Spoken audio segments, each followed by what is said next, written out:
آگے چلتے ہیں۔ اللہ نے آپ کو اس بات کی اجازت دی کہ جنت کے جس پھل کو چاہیں کھائیں، یعنی حضرت آدم علیہ السلام کو اور حوا کو کہا کہ آپ جو مرضی کھائیں اور جس نہر کا مرضی پانی پئیں، البتہ یاد رہے ایک درخت کے قریب نہیں جانا اور اس کا پھل بھی نہیں کھانا۔ ابلیس جو کب سے موقع کی تلاش میں تھا، اسے آدم علیہ السلام اور حوا کو پھسلانے کا موقع ہاتھ آ گیا۔ اس کو پتا چل گیا کہ اللہ تعالیٰ نے ان کو اسی بات سے منع کیا ہے، اب میں ان کے کان میں ایسی بات ڈالوں گا کہ یہ یہی غلطی کریں۔ تو جب ہم اچھے کام کر رہے ہوتے ہیں نا، تو کچھ لوگ بھی ایسے کام کرتے ہیں، شیطان بھی ایسے کرتا ہے۔ ایک کوئی اچھا کام نہ کرے، اگر آپ قرآن پڑھے ہوں تو آپ کو نیند آنے شروع ہو جائے تو فوراً سے اعوذ باللہ من الشیطان الرجیم پڑھیں، اپنی جگہ بدل لیں، کیونکہ شیطان نہیں چاہتا کہ آپ نیکی کے کام کریں، ٹھیک ہے؟ اور جب آپ اپنی کوئی چیز شیئر کرنے لگے تو آپ کے دل میں آتا ہے یہ میں اس کو کیوں دوں، میری چیز تو کم ہو جائے گی، تو شیطان آپ کو نیکی آپ سے کروانا نہیں چاہتا۔ اور جب آپ کو پاکٹ منی ملے یا آپ کو کوئی دن کے لیے کوئی بھی پیسے ملے تو آپ کا دل کرے کہ آپ کسی غریب کی مدد کریں، تو شیطان آپ کے دل میں آگے ڈال دیتا ہے کہ نہ کرو نہ کرو، اس کی تم آئس کریم کھا لینا، اس کا تم کوئی چیز کھا لینا، ایسا کہتا نا تو اس کی بات بالکل نہیں مانی انشاءاللہ۔ تو اس نے کیا کیا، ابلیس نے چوری چوری جنت میں آیا، حضرت آدم علیہ السلام اور حوا کے پاس آیا اور کہنے لگا میں تمہارا دوست ہوں، یعنی وہ اپنی شکل بدل کے آیا کہ میں تمہارا دوست ہوں، میں تو تمہارا بھلا چاہتا ہوں، تمہارا دشمن نہیں ہوں، میری بات مانو تو اس درخت کے پھل کو کھا کر دیکھو، اس کے کھانے سے آپ دونوں کو جنت میں ہمیشہ کی زندگی مل جائے گی اور آپ دونوں فرشتے ہو جاؤ گے۔ تو کیسے اس نے کہا کہ آپ یہ کھا لیں، آپ دیکھیں آپ ہمیشہ جنت میں ہی رہیں گے اور آپ انسان کی بجائے آپ تو فرشتے بن جائیں گے۔ اور پھر کیا ہوا، شیطان نے حضرت آدم علیہ السلام اور حوا کو اس پھل کھانے پر آمادہ کر لیا، ان کو راضی کر لیا۔ پیارے بچوں، شیطان کے کہنے میں آ کر حضرت آدم علیہ السلام اور حوا دونوں نے اس درخت کا پھل کھا لیا، جبکہ اللہ تعالیٰ نے ان کو منع فرمایا تھا۔ اب اللہ کا حکم ٹوٹ گیا اور اللہ بے حد ناراض ہو گیا۔ اللہ تعالیٰ نے ہمیں جو کچھ کرنے کے لیے کہا ہوا ہے اگر وہ ہم نہ کریں اور جن چیزوں سے اللہ تعالیٰ نے ہمیں روکا ہوا ہے ہم وہ کر ڈالیں تو اللہ تعالیٰ بہت ناراض ہو جاتا ہے۔ ہم اللہ کو ناراض کبھی بھی نہیں کریں گے، کبھی بھی نہیں کریں گے نا، ہم اللہ تعالیٰ کا ہر حکم مانیں گے انشاءاللہ۔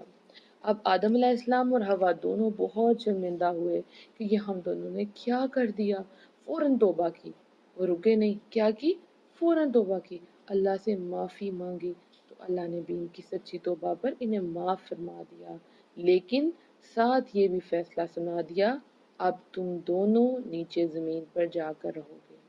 جو تمہارا اصلی ٹھکانہ ہے وہیں تم دونوں اب رہو گے، باقی زندگی کے دن پورے کرو گے اور اس زمین پر تم دونوں کی موت آئے گی اور قیامت کے دن تم دونوں کو اس زمین سے دوبارہ زندہ کر کے اٹھایا جائے گا۔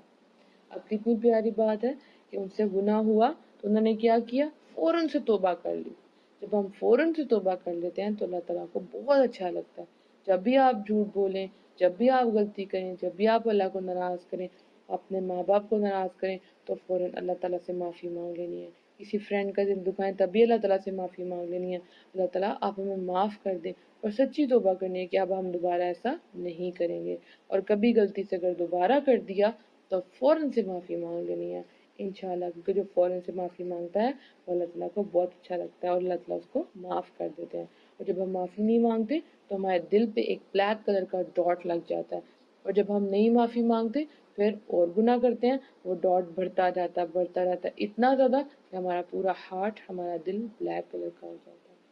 تو انہوں نے معافی مانگ لی، لیکن اللہ تعالیٰ نے کہا کہ اب آپ کو رہنا زمین پہ ہی ہے، جنت میں نہیں، کیونکہ پلان تو یہی تھا اللہ تعالیٰ کا کہ ان کو بنایا ہی زمین کے لیے گیا تھا۔ آپ نے یہ نہیں سوچنا کہ یہ سزا کے طور پہ زمین میں رہے تھے، نہیں، ان کو تو پیدا ہی زمین کے لیے کیا گیا تھا۔ انہوں نے کہا اب آپ نے ادھر ہی رہنا ہے، جب آپ دونوں فوت ہو جائیں گے تو پھر آپ کو دوبارہ اٹھا لیا جائے گا۔ اور آپ کو پتہ ہے جو جو نیک لوگ ہیں جب وہ فوت ہوتے ہیں اس دنیا سے جاتے ہیں اور پھر قیامت میں حساب کتاب ہوگا تو نیک لوگوں کو دوبارہ جنت میں ڈال دیا جائے گا، کیونکہ ہمارے پیرنٹس حضرت آدم علیہ السلام اور اما حوا کہاں سے آئے تھے، جنت سے آئے تھے، اور اب ہم نے دوبارہ کہاں جانا ہے، جنت میں۔ لیکن صرف وہی لوگ جائیں گے جو شیطان کا کہنا نہیں مانتے، وہ صرف کس کا کہنا مانتے ہیں، اللہ کا کہنا مانتے ہیں، رحمان کا کہنا مانتے ہیں۔ رحمان کون ہے، اللہ کا ایک بہت پیارا نام ہے، ٹھیک ہے۔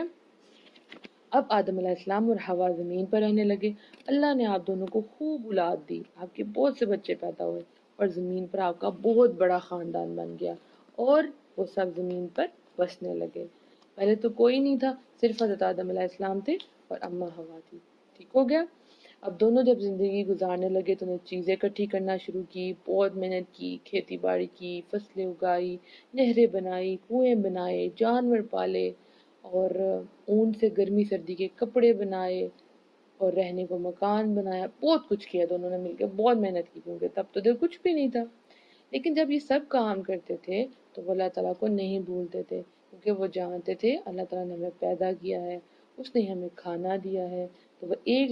لمحے کے لیے بھی اللہ کو نہیں بھولتے تھے۔ اللہ کی تعریف کرتے تھے، اللہ کی عبادت کرتے تھے، اللہ کا ذکر کرتے تھے۔ ہم نے بھی کیا کرنا بچوں، اگر ہم اپنے اسکول کا کام بھی کر رہے ہیں تو یہی سوچنا ہے کہ اللہ تعالیٰ ہمیں دیکھ رہے ہیں، ہم بہت پیارا کام کریں گے اور اللہ تعالیٰ خوش ہوں گے ہمارے پڑھنے سے۔ جب ہم کھانا کھائیں گے تو ہم بسم اللہ الرحمن الرحیم پڑھیں گے، کیونکہ ہمیں اللہ تعالیٰ نے پڑھنے کا حکم دیا ہے۔ اگر ہم واش روم میں جائیں گے تو واش روم داخل ہونے سے پہلے واش روم کی دعا پڑھیں گے، کیونکہ اسے اللہ تعالیٰ نے کہا ہے۔ تو اس کو کہتے ہیں اللہ تعالیٰ کا ہر وقت ذکر کرنا، اللہ کو یاد کرنا۔ صرف یہ نہیں کہ آپ نماز پڑھیں گے، قرآن پڑھیں گے اور باقی اللہ کو بھول جائیں گے، نہیں، آپ جو بھی کام کریں گے آپ اللہ تعالیٰ کو یاد کریں گے، اور آپ جب آپ اللہ کو یاد کریں گے تو یہ آپ کی عبادت ہوگی۔ اب جیسے میں آپ سے باتیں کر رہی ہوں، میں کس کی باتیں سنا رہی ہوں؟ میں اللہ کے نیک بندوں کی باتیں سنا رہی ہوں، اس سے اللہ تعالیٰ خوش ہو رہے ہیں، تو میں ابھی کیا کر رہی ہوں؟ الحمدللہ میں بھی عبادت کر رہی ہوں۔ تو جب بھی آپ کسی سے اچھی بات شیئر کرتے ہیں تو وہ بھی عبادت ہوتی ہے۔ جب آپ اللہ تعالیٰ کی سٹوریز، ان کے پیارے پیغمبروں کی سٹوریز پڑھتے ہیں اور اپنے فرینڈ سے شیئر کرتے ہیں تب بھی آپ عبادت کر رہے ہوتے ہیں۔ تو ہمیں بھی اللہ تعالیٰ کو کبھی نہیں بھولنا، کبھی بھی نہیں بھولنا، ٹھیک ہے بچوں؟ اور یہ یاد رکھنا ہے کہ شیطان ہمارا دشمن ہے، کیونکہ اس نے پرومس کیا تھا اللہ تعالیٰ سے کہ وہ ضرور ہمارے راستے میں آئے گا، ٹھیک ہے؟ تو شیطان کو دشمن ہی سمجھنا ہے۔ پھر ہوا کیا کہ حضرت آدم علیہ السلام کے گھر جڑوا بہن بھائی پیدا ہوئے، یعنی ان کے بچے پیدا ہوئے، دو ایک بیٹا اور ایک بیٹی، ان کو جن کو ہم ٹوین کہتے ہیں نا، تو اکٹھے دو بچے پیدا ہوئے، دونوں آپس میں بہن بھائی تھے۔ اس کے بعد ان کے دو بچے اور پیدا ہوئے، اور تب کے زمانے میں یہ ہوتا تھا کہ جب دو بچے پیدا ہوتے تھے اور پھر دو بچے پیدا ہوتے تھے تو جو ایک لڑکا تھا اس کی دوسری لڑکی کے ساتھ شادی کر دی جاتی تھی، یعنی دو پیئر ہو گئے تو ایک پیئر کے جو لڑکا ہوگا اس کی دوسرے پیئر کی لڑکی سے شادی ہوگی، کیونکہ وہ آپس میں دونوں بہن بھائی تھے، اس لیے آپس میں شادی نہیں ہوتی۔ سمجھ آگئی بچوں؟ اور یہ تب کا دستور تھا، اب ایسا نہیں ہوتا، اب کوئی بہن بھائی آپس میں شادی نہیں کر سکتے، یہ بہت بڑا گناہ ہے۔ لیکن تب کیوں کر سکتے تھے؟ کیونکہ تب بہت کم لوگ تھے، صرف یہی تھے، اس لیے ایک بھائی کی شادی دوسری کی بہن سے کر دیتے تھے۔ تو پیارے بچوں، جب ان کے گھر ایک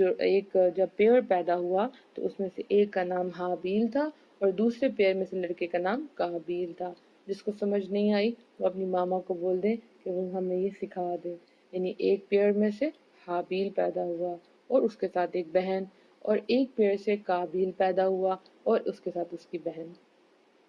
تو اب انہوں نے کیا کیا کہ اب کیا کرنا تھا کہ ایک کی شادی دوسری کی بہن سے کرنی تھی، یعنی حضرت آدم علیہ السلام نے طے کیا کہ حابیل کی شادی ہوگی قابیل کی بہن سے، لیکن قابیل کو سن کے بہت برا لگا، کیونکہ اس کو اپنی بہن پیاری لگتی تھی، اور اس نے کہا کہ میں یہ بات نہیں مانوں گا، میں چاہتا ہوں کہ میری شادی میری بہن کے ساتھ ہو، حابیل کے ساتھ نہ ہو۔ لیکن اللہ تعالیٰ کو یہ بالکل پسند نہیں تھا، یہ جائز ہی نہیں ہے کہ بہن بھائی کی آپس میں شادی ہو۔ حضرت آدم علیہ السلام نے، یعنی کہ وہ ان کے ابو تھے، تو انہوں نے کہا ان کو کیسے سمجھایا جائے، تو انہوں نے کہا ان کو تو سمجھ آ جانی چاہیے قابیل کو کہ یہ غلط سوچ رہا ہے، تو انہوں نے ایک پلان کیا، انہوں نے کہا ایسا کریں کہ آپ دونوں بھائی حابیل اور قابیل اللہ کے سامنے اپنی اپنی قربانی پیش کریں، ٹھیک ہے، اللہ کی راہ میں قربانی دیں، تو جس کی قربانی قبول ہوگی اس کی شادی اس لڑکی سے کر دی جائے گی۔ دونوں نے قربانی دی تو خدا نے حابیل کی قربانی قبول کر لی، اللہ نے حابیل کی قربانی قبول کر لی، لیکن قابیل کو یہ بات بالکل پسند نہیں آئی کہ اب کیا، میں نے تو شادی کرنی تھی، اب یہ حابیل کی شادی ہو جائے گی۔ اس کو بہت غصہ آیا، وہ بہت ہی زیادہ ناراض ہوا اور اس نے اپنے بھائی کو کہہ دیا غصے میں کہ میں تمہیں ایک دن ضرور قتل کر دوں گا۔